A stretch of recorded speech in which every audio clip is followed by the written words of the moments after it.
Hello दोस्तों, मैं Shambhu Kumar competitive club में आप सभी को स्वागत करता हूं। तो चलिए, आपका स्वागत है टेस्ट सीरीज की दुनिया में। आप जुड़े हुए हैं संभव एक्सप्रेस के साथ, और संभव एक्सप्रेस के साथ आपको मेरे साथ ही याद रखना है, अब की बार ले लो स्टार। अब की बार ले लो स्टार टेस्ट सीरीज की दुनिया में चलते हैं और आज का क्वेश्चन देखते हैं क्या कह रहा है क्वेश्चन मेरे साथी।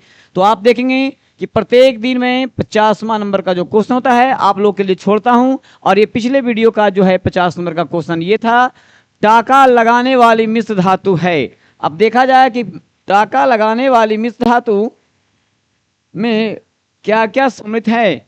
पीबी और PS sorry SB, PB SN, CU और एसएन, सीयू और जेडएन। तो 50 नंबर क्वेश्चन को मैंने देखा, बहुत सारे लोग जो है इसका सही जवाब दे रखे हैं और बहुत लोगों का गलत आंसर भी हुआ है। तो चलिए जो दोस्तों, 50 नंबर क्वेश्चन का आंसर जो इसका था मेरे साथी, वो था पीबी और एशियन। चलिए तो आज का मैं देखता हूं कि पहला क्वेश्चन क्या है। पहला क्वेश्चन आपका स्क्रीन पे ये रहा मेरे साथी, अवास्तविक और वास्तविक जीडीपी के बीच के अनुपात को कहा जाता है। क्या कहा जाता है साथी? जीडीपी, अपस्फीति कारक, निवल राष्ट्रीय आय, मूल्य वर्धित जीडीपी, हरित जीडीपी, क्या कहा जा सकता है? तो चलेंगे इसको देखते हैं। आंसर ए ऑप्शन बिल्कुल सटीक और सही जवाब है, जीडीपी अपस्फीति कारक। चलिए नेक्स्ट क्वेश्चन की तरफ बढ़ते हैं और आपका ये दूसरा क्वेश्चन ये रहा आपके स्क्रीन पे। राष्ट्रीय सुदूर संवेदन केंद्र का मुख्यालय कहाँ स्थित है? कोलकाता, हैदराबाद, मुंबई और बेंगलुरु। तो इसका आंसर हो जाएगा मेरे साथी हैदराबाद। चलिए देर ना करते हुए फटाफट आंसर मारते जाइएगा आप लोग। आप देख रहे हैं संभव एक्सप्रेस। पृथ्वी के मौसम में सभी परिवर्तन के कारण होते हैं। क्या होते हैं? ज्वार, चंद्रमा, ऊंचाई और सूर्य। क्या होंगे? इसका आंसर सूर्य होगा मेरे साथी। चला जाए नेक्स्ट क्वेश्चन की तरफ बढ़ते हैं और चौथा नंबर क्वेश्चन आपका ये है। चलिए क्वेश्चन 4 क्या कहता है मेरे साथी, निम्नलिखित में से किस राजवंश के शासकों ने मध्य भारत में 950 से 1050 एडी के बीच खजुराहों के मंदिर का निर्माण करवाया था? चंदेल वंश, गुर्जर प्रतिहार वंश, पाल वंश या राष्ट्रकूट वंश। क्या हो सकता है? चलिए आप देख लेंगे, चंदेल वंश इसका आंसर सटीक हो जाएगा। चलिए नेक्स्ट क्वेश्चन की तरफ चलते हैं। क्वेश्चन नंबर 5 आपका ये रहा स्क्रीन पे। पहला एथलेटिक्स विश्व कप कहां और कब आयोजित किया गया था, जिसे इसके पहले संस्करण के बाद बंद कर दिया गया था? Seoul 2019, Tokyo 2020, Beijing 2018, London 2018। चलिए तो इसका आंसर होगा मेरे साथी बी ऑप्शन बिल्कुल सही जवाब होगा, टोक्यो 2020। चलिए तो छठा नंबर क्वेश्चन आपका ये रहा आपका स्क्रीन पे। देखा जाता है मेटूर बांध निम्नलिखित में से किस नदी पर स्थित है? कृष्णा, गवई, कावेरी और पेरियार। मेटूर बांध कावेरी नदी पर है मेरे साथी। चलिए आई एम नो मसीहा ये पुस्तक है किनकी है?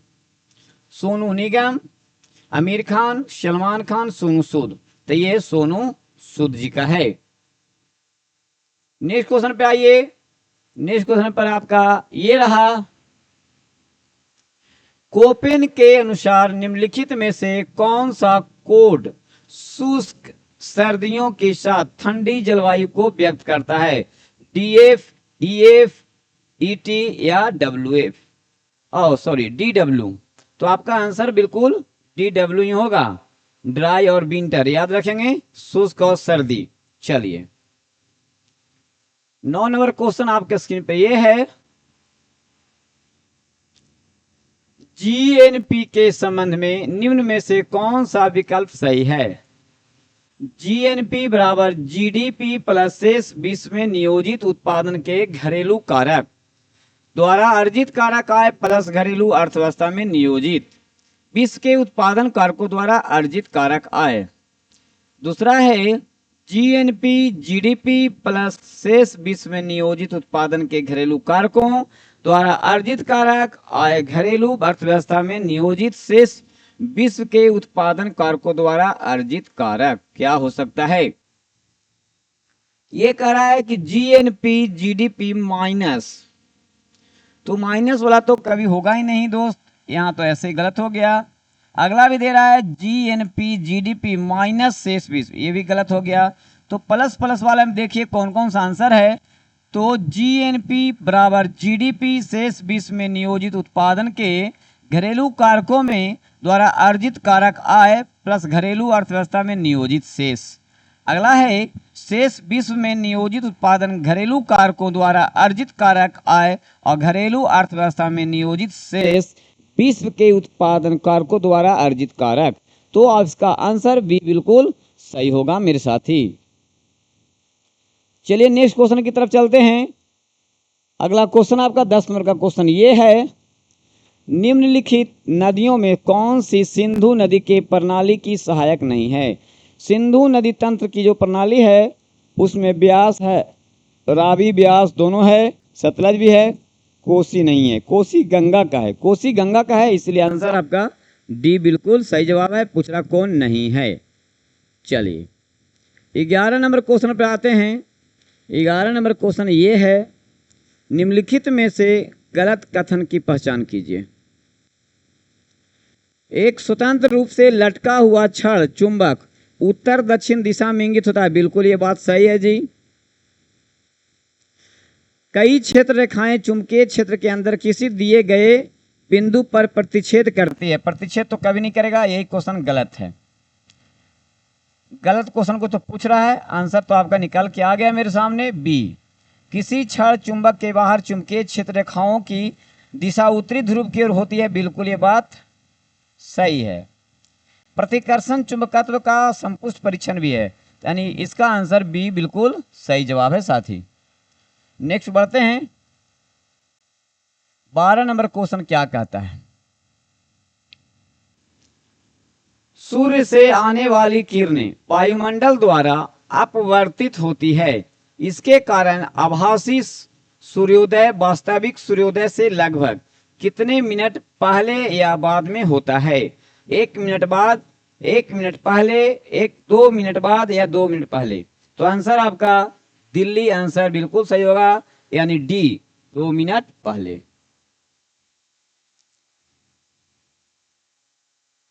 अगला क्वेश्चन है, एक ताप दीप्ति बल्ब का फिलामेंट बनाने हेतु सर्वाधिक उपयुक्त पदार्थ क्या है। देखिए बहुत इजी क्वेश्चन है, लेकिन इसी को हम कहते हैं कि बहुत बिजी क्वेश्चन है। देखेंगे कह रहा है बल्ब का फिलामेंट, कौन नहीं जानता होगा, सभी लोग जानते होंगे। चलिए कह रहा है मैगजीन का होगा या नाइक्रोम का होगा, टंगस्टन का होगा, टीन लेड मिश्र धातु होगा। तो ये आपका टंगस्टन का होगा साथी। चलिए अगला क्वेश्चन जो है 14 आपका स्क्रीन पे ये रहा। केपलर का द्वितीय नियम क्षेत्रीय वेग अचर रहता है, तो निम्न में से किस संरक्षण नियम के तुल्य है। ऊर्जा का रेखीय संवेग, कोणीय संवेग, उपरोक्त में से कोई नहीं मेरे साथी। तो ये जो हो जाएगा कोणीय संवेग, इसका आंसर बिल्कुल सही होगा। कंप्लीट है। नेक्स्ट क्वेश्चन की तरफ बढ़ते हैं। 15 नंबर क्वेश्चन आपका जो रहा ये रहा स्क्रीन पे।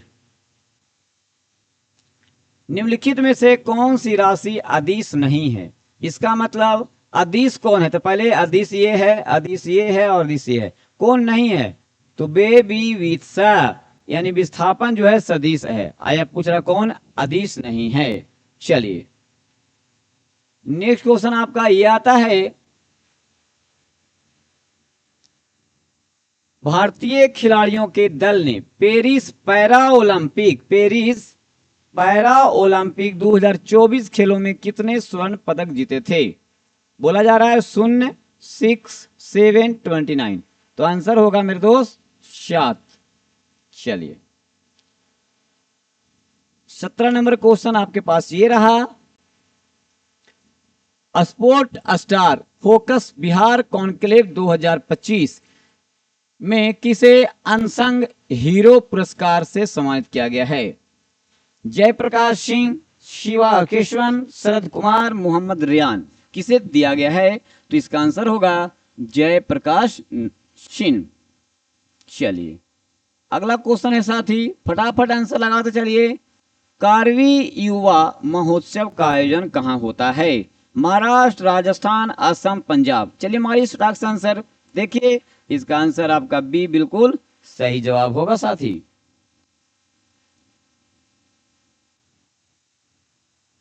क्वेश्चन देखना है, क्वेश्चन जो है अगस्त 1907 में मैडम बिक्का जी कामा विदेश की धरती पर भारतीय ध्वज फहराने वाली पहली व्यक्ति बनी। उन्होंने भारतीय ध्वज फहराया कहाँ भाई? पोलैंड, जर्मनी, स्वीडन या बेल्जियम। तो उन्होंने जो है जर्मनी के स्टुगार्ट द्वीप पर पहली बार झंडे को लहराया था। चलिए अगला क्वेश्चन आपके पास ये रहा साथी, बहमनी सल्तनत की स्थापना निम्नलिखित में से किस नेता ने किया था? महमूद गवाह, एमबीटी, मोहम्मद शाह, अलाउद्दीन हसन बहम। तो इसका हो जाएगा Mohammad bin Tughlaq, MBT. Clear? Next question की तरफ बढ़ते हैं हम लोग। 21 क्वेश्चन क्या कहता है? ये रहा 21 क्वेश्चन आपका। उच्च न्यायालय के संबंध में निम्नलिखित में से कौन सा कथन सही नहीं है? देखिएगा, सही नहीं है पूछ रहा। यह निचली अदालतों से अपील की सुनवाई कर सकता है? हाँ कर सकता है। यह राज्य के अधिकार क्षेत्र के अंतर्गत आने वाले मामलों को सुनवाई कर सकता है? हाँ कर सकता है। यह भारत के राष्ट्रपति को सलाहकारी राय देता है? ये गलत है। यह मौलिक अधिकारों की रक्षा के विभिन्न रिट जारी कर सकता है? कर सकता है। तो आंसर गलत कौन है? सी, यानी कि क्वेश्चन नंबर 21 का आंसर सी बिल्कुल आपका सही जवाब होगा। चलिए 22 नंबर क्वेश्चन आपका ये रहा, मुगल साम्राज्य की भू राजस्व प्रणाली को, है ना, इसके संदर्भ में कर के लिए तैयार की गई राशि को कहा जाता था? बताइए आंसर क्या होगा? ओलाज, वंजर, जमा या हासिल। क्या हो सकता है? ये होगा आपका जमा। कंप्लीट। फटाफट क्वेश्चन निकालते चलना है। क्वेश्चन नंबर 23 पे हम लोग पहुंचे हैं और ये रहा आपका 23 नंबर क्वेश्चन। निम्नलिखित में से किस गवर्नर जनरल ने दिसंबर 1829 में सती प्रथा के खिलाफ कानून बनाया था? ये तो सभी बहुत इजी है लेकिन बहुत बिजी है मेरे साथी। लॉर्ड वारन हेस्टिंग्स या लॉर्ड डलहौजी या विलियम बेंटिंग या कैनिंग। तो याद रखना है 1829 में सती प्रथा राजा राम मोहन राय के सहयोग से लॉर्ड विलियम बेंटिंग ने, है ना, वो कानून बना के खत्म करने का प्रयास किया था। चलिए क्वेश्चन नंबर 24 आपके स्क्रीन पे ये रहा साथी। और महात्मा गांधी ने दक्षिण अफ्रीका में कौन सा अखबार शुरू किया था? ये सभी लोग जानते होंगे। Indian opinion, national Herald, Indian sociologist या फिर केसरी। तो आप जानते होंगे कि इंडियन ओपिनियन साउथ अफ्रीका में इनका पहली अखबार था। चलिए अगला क्वेश्चन देखना है भाई, क्या कह रहा है अगला क्वेश्चन? अगला क्वेश्चन ये है, 1930 में किसने दलितों को डिस्प्रेस्ड क्लासेस एसोसिएशन में संगठित किया और उनके लिए एक अलग निर्वाचन मंडल की भी मांग की? जवाहरलाल नेहरू, अब्दुल गफ्फार खान, बी आर अम्बेडकर या महात्मा गांधी। तो ये करने वाले व्यक्ति थे B R Ambedkar. B R Ambedkar. चलिए अब अगला क्वेश्चन देखते हैं। 26 नंबर का क्वेश्चन हमारे पास ये है आपके लिए। क्या कहता है? मोतीलाल नेहरू ने परिषद राजनीति में वापसी के लिए बहस करने हेतु कांग्रेस के भीतर स्वराज पार्टी का गठन किसके साथ किया था? सबको पता होगा मेरे साथी। Subhash Chandra Bose, B R Ambedkar, C R Das या जवाहरलाल नेहरू। तो इसका answer C R Das ji होंगे। कंप्लीट। 27 नंबर क्वेश्चन को हम देखते हैं और क्या कहता है। भारत के पूर्वी तट पर स्थित, भारत के पूर्वी तट पर स्थित इनमें से कौन सा ऐसा स्थान है जहां अंग्रेजों ने 1611 में अपना पहला कारखाना खोला था? मसूलीपट्टनम, तूतीकोरिन, मद्रास या कोलकाता? कौन हो सकता है मेरे साथी? तो चलिए मसूलीपट्टनम इसका बिल्कुल सही और सटीक आंसर है। चलिए नेक्स्ट पॉइंट पर बढ़ते हैं हम लोग। और 28वां नंबर क्वेश्चन आपका ये रहा। आयरकूट के नेतृत्व में ब्रिटिश सेना ने कब पोर्टो नोवा में हैदर अली को हराया और मद्रास को बचाया था? बताइए। 1771 में, जुलाई 81 में, जुलाई 1761 में, जुलाई 1751 में? इसका आंसर मेरे दोस्त बी बिल्कुल सही जवाब होगा, जुलाई 1781 में।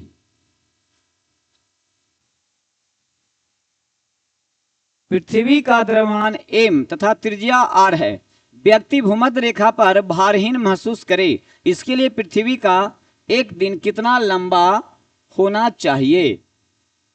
कह रहा है 2 pi under root r y g या 1/2 pi g y r, 1/2 pi under root g y m r. क्या हो सकता है? 2 pi under root m r square 2/g। बताएंगे। इसका आंसर होगा मेरे साथी 2 pi under root r y g, बिल्कुल सही जवाब होगा। चलिए, तो इस तरह से 29 नंबर क्वेश्चन आप देख पाए हैं अभी तक। और आगे आपका 30 नंबर क्वेश्चन क्या कहता है? तांबे के कौन से गुणधर्म इसे विद्युत संचरण लाइनों के लिए आदर्श बनाते हैं? क्या इनका निम्न गलनांक होना चाहिए? नहीं जी। क्या उच्च प्रतिरोध होना चाहिए? नहीं जी। क्या निम्न प्रतिरोध होना चाहिए? बिल्कुल सही जवाब। ऐसे क्वेश्चन है। चलिए देखिए, तो केवल 1, केवल 2, केवल 3 ऐसा करके आंसर है इसका। तो मैंने बताया कि बिल्कुल ये वाला स्टेटमेंट सही है, निम्न प्रतिरोध होना चाहिए तीसरा। तो बी इसका ऑप्शन बिल्कुल सही होगा, केवल 3 वाला। चलिए आगे बढ़ते हैं। देखना है आपको अगला क्वेश्चन ये मेरे साथी, कार्बन के किस रूप का उपयोग शुष्क अस्नेहक के रूप में किया जाता है? अस्नेहक के रूप में आप लोग कई बार बनाए होंगे, कोयला, हीरा, कोक या ग्रेफाइट को। आंसर डी बिल्कुल सही जवाब है साथी, ग्रेफाइट को। आगे देखना है क्वेश्चन आपका, बाबू एक प्रखनली में तनु नाइट्रिक अम्ल की कुछ मात्रा लेता है और प्रखनली को 70 डिग्री सेल्सियस पर लगभग 10 मिनट तक गर्म करता है, और नाइट्रिक अम्ल के पीएच पर इसका क्या प्रभाव पड़ेगा? बताइएगा। स्थिर रहेगा, बढ़ेगा, घटेगा? पहले बढ़ेगा या घटेगा, क्या होगा? तो दोस्त ये पहले घटेगा। चलिए 33 नंबर क्वेश्चन आपके पास ये रहा स्क्रीन पे। इस्पात को रक्त तप्त ताप पर गर्म करके धीरे धीरे ठंडा करने का क्रम को कहता है? क्या प्रक्रम कहलाता है भैया? कठोरीकरण, एनिलीकरण, टेम्परीकरण या नाइट्राइडीकरण? तो इसका आंसर होगा मेरे साथी एनिलीकरण कहलाता है। क्लियर है? चलिए क्वेश्चन नंबर आपका ये आया 34।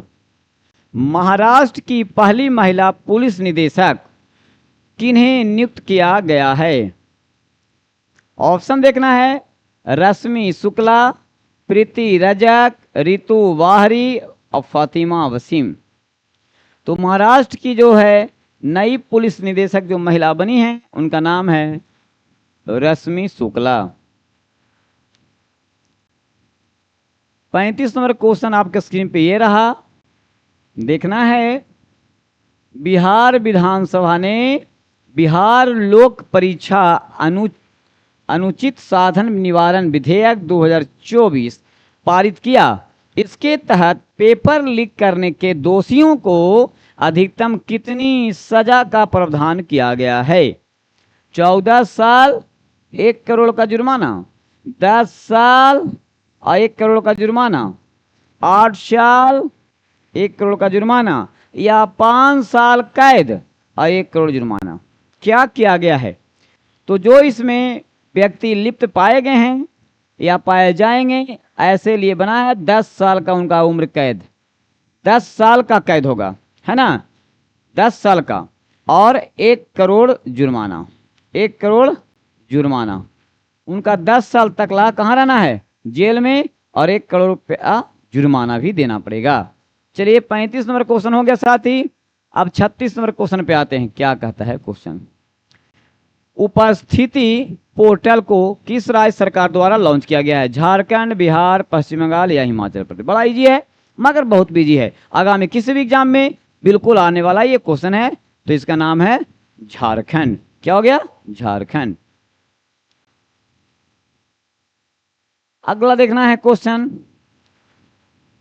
मदद ए मास मुगल प्रशासन में किससे संबंधित है? चुंगी कर। विद्वानों को दी जाने वाली वैसी राजस्व भूमि जो मुक्त हो, राजस्व मुक्त भूमि हो। सैन्य अधिकारियों को दी जाने वाली पेंशन, या गैर हिंदू को दिया जाने वाला उपहार। क्या हो सकता है?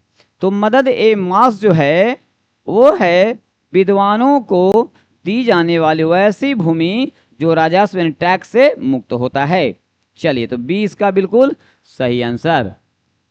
अगला क्वेश्चन जो है ये रहा, क्रिस्टोफर कोलंबस 1492 में अमेरिका का महान खोजकर्ता किस देश द्वारा वित्त पोषित था? यानी कि पुर्तगाल से गया था, इंग्लैंड से गया था, क्या स्पेन से गया था, कि मोरक्को से गया था?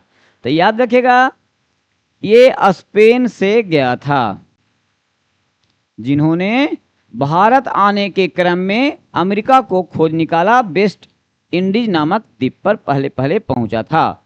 और ये रहने वाला तो इटली का था, लेकिन यहाँ पूछा गया है वित्त पोषित कहाँ से था, तो वो उस वक्त स्पेन से ही गया था। भारतीय स्वतंत्रता संग्राम के काल के संदर्भ में इंडियन स्टैट्यूटरी कमीशन को आमतौर पर किस नाम से जाना गया है या जाना जाता है?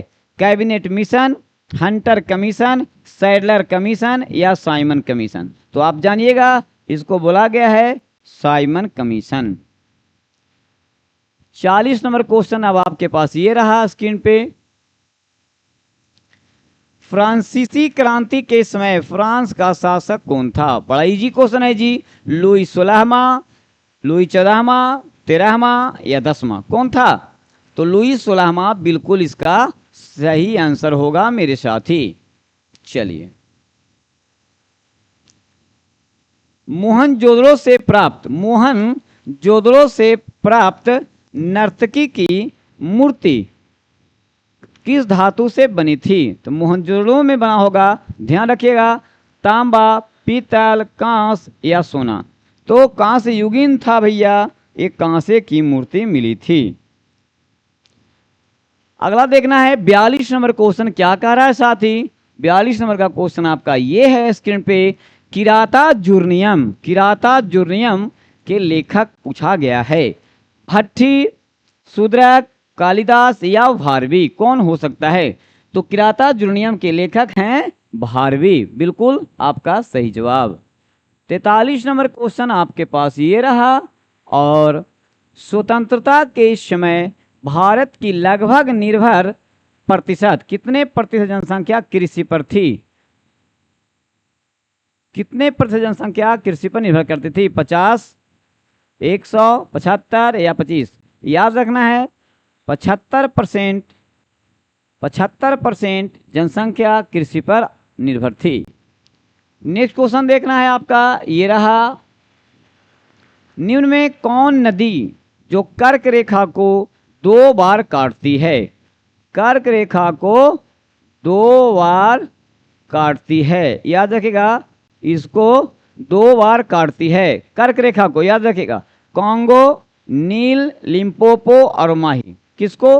तो कर्क रेखा को 2 बार काटने वाली जो नदी होगी वो नदी है माही, याद रखिएगा। ये विषुवत रेखा को जो 2 बार काटती है वो नदी का नाम है कांगो, उसका नाम है कांगो। और मकर रेखा के जो 2 बार काटती है, याद रखिएगा मकर रेखा को जो 2 बार काटती है उसका नाम है लिम्पोपो, उसका नाम है लिम्पोपो। और मैं चाहूंगा आपसे कमेंट में कि आप बताएंगे कि मकर रेखा को 3 बार, मकर रेखा को 3 बार काटने वाली नदी का नाम क्या है। अगर आप बताते हैं तो मैं कमेंट में आपका नाम पढ़ूंगा और जरूर यहाँ से बताऊंगा कि कौन व्यक्ति, कौन स्टूडेंट है ना, कौन वैसे पर्सन हैं जिस क्वेश्चन को बता दिए हैं। तो आप कमेंट में जरूर लिखेंगे मेरे साथ ही, और बताना आपका ये है कि मकर रेखा को 3 बार काटने वाली नदी कौन है। चलिए ठीक है, तो मैं आगे बढ़ता हूं।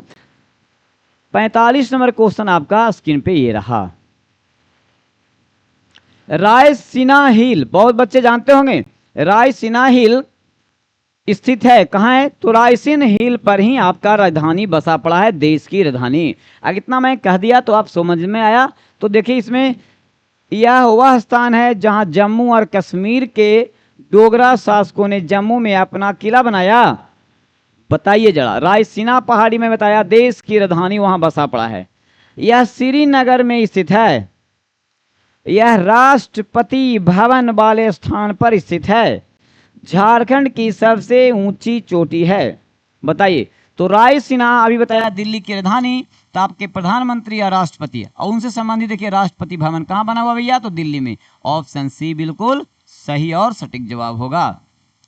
46 नंबर क्वेश्चन देखिए साथ ही आपके पास ये रहा, और क्या कह रहा है, चिल्ली और पेरू के तट पर बहने वाली ठंडी जलधारा कहलाती है, ठंडी जलधारा कहलाती है अगुल्हास, एल नीनो, हम्बोल्ट और सिराको। क्या कहलाता है मेरे दोस्त, तो यहाँ जो धारा होगी वह होगा हम्बोल्ट।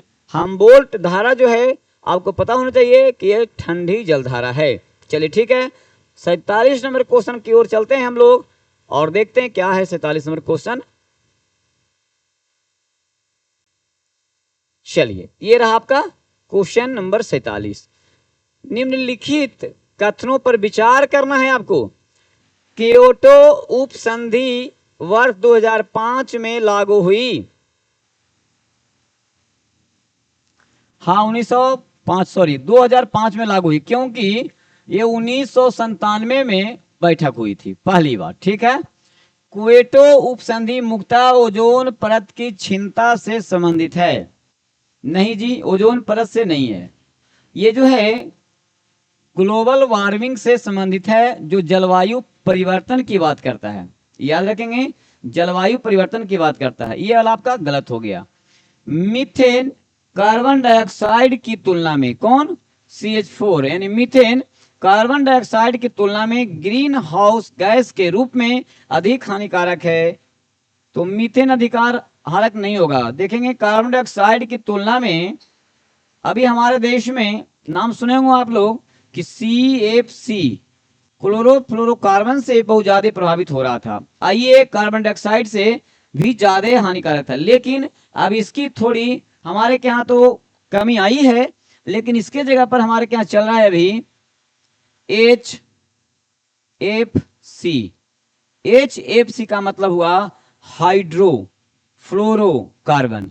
ये वाला जो गैस है ये जो है कार्बन डाइऑक्साइड की तुलना में अगर कहा जाए तो 1000 गुना हानिकारक है, खतरनाक है। तो यानी ये भी ऑप्शन गलत हुआ। और ओजोन परत वाली बात है, मैंने बताया कि ग्लोबल वार्मिंग से जलवायु परिवर्तन की बात होती है, दो भी गलत हो गया। क्योटो उपसंधि वर्ष 2005 में लागू हुई, बिल्कुल बात सही है जी। चलिए तो आंसर आपका सिर्फ एक सही हुआ है ऑप्शन में, हाँ केवल एक बिल्कुल आपका आंसर सही है। 47 नंबर क्वेश्चन में इस तरह से डील किया। अब आगे चलते हैं आपके लिए 48 नंबर क्वेश्चन, ये रहा स्क्रीन पे। सोडियम को मिट्टी के तेल में क्यों रखा जाता है? क्यों? अपने मौलिक स्वरूप में बनाए रखने के लिए। हवा में इसका ऑक्सीकरण होने लगता है, हवा में वाष्पीकरण होने लगता है, हवा में यह जलना आराम हो जाता है। नहीं जी, इसका ऑक्सीकरण होने लगता है, इसी के कारण से। यानी 48 नंबर क्वेश्चन का बी ऑप्शन बिल्कुल सही होगा। चलिए तो आज का सेकंड लास्ट क्वेश्चन आपका स्क्रीन पे ये दिख रहा है भाई, आप इसको आंसर करें। बर्फ पर दाब बढ़ने से, अगर बर्फ पर दबाव बढ़ा दीजिएगा तो उसके गलनांक पर क्या प्रभाव पड़ेगा? तो गलनांक उसका जो है घट जाएगा मेरे दोस्त, बढ़ जाएगा, अपरिवर्तित रहेगा या शून्य होगा। क्या हो सकता है? तो बर्फ पर दाब बढ़ने से उसके गलनांक पर प्रभाव जो है घटने लगेगा। याद रखिएगा, बहुत जल्दी वो मेल्ट होगा। क्वेश्चन नंबर अब चलते हैं, आज का ये लास्ट क्वेश्चन होगा जो आपको पता होगा कि मैं ये क्वेश्चन नंबर जो है आपके लिए ही छोड़ता हूं। 50 नंबर का जो क्वेश्चन है मेरे दोस्त, मैं पढ़ता हूं और आपके लिए छोड़ता हूं, और देखना यह है कि कौन कौन से विद्यार्थी कौन आंसर सटीक लगाता है। तो निम्न में से किसे प्रकाश संश्लेषी संक्रिय विकिरण कहा जाता है? ऑप्शन में पढ़ देता हूं, रेडियो तरंगे, दृश्य प्रकाश तरंगे, अवरक्त तरंगे या परावैगनी तरंगे। कौन होगा मेरे दोस्त? मैं मिलूंगा फिर नेक्स्ट वीडियो में इस क्वेश्चन के आंसर के साथ। तो मैं विदा लेता हूँ अब 50 नंबर क्वेश्चन के साथ, और आप लोग हमारे चैनल को दुलार प्यार बनाए रखें मेरे साथी। और मेरा जो चैनल आप देख पा रहे हैं कॉम्पिटिटिव क्लब, इसको जो है अगर आप कोई पहली बार देख रहे हैं मेरे साथी तो आप उसको सब्सक्राइब जरूर कर लेंगे, है ना। और मेरा वीडियो कैसा लग रहा है, इस सेशन को अपने दोस्तों के पास में प्लीज आप शेयर कर दीजिए। अब प्रत्येक दिन 8 PM में आप हमसे जुड़ें। और आप जो अभी देख पा रहे हैं ये है आपका दरोगा के लिए इंपॉर्टेंट क्वेश्चन मैं लेकर के आता हूं। एक 50 क्वेश्चन मैंने 50 क्वेश्चन का संग्रह है। आप जो देख रहे हैं ये संभव एक्सप्रेस में जितना हो सके मैं एक्सप्रेस की तरह काम करता हूं, और ज्यादा समय आपका ना गवाते हुए आपका प्रत्येक क्वेश्चन का 4 ऑप्शन, उसमें क्या आंसर होगा मैं सटीक आपका आंसरिंग करता हूं। तो चलते हैं दोस्त, विदा लेता हूं। जय हिंद दोस्तों, जय हिंद।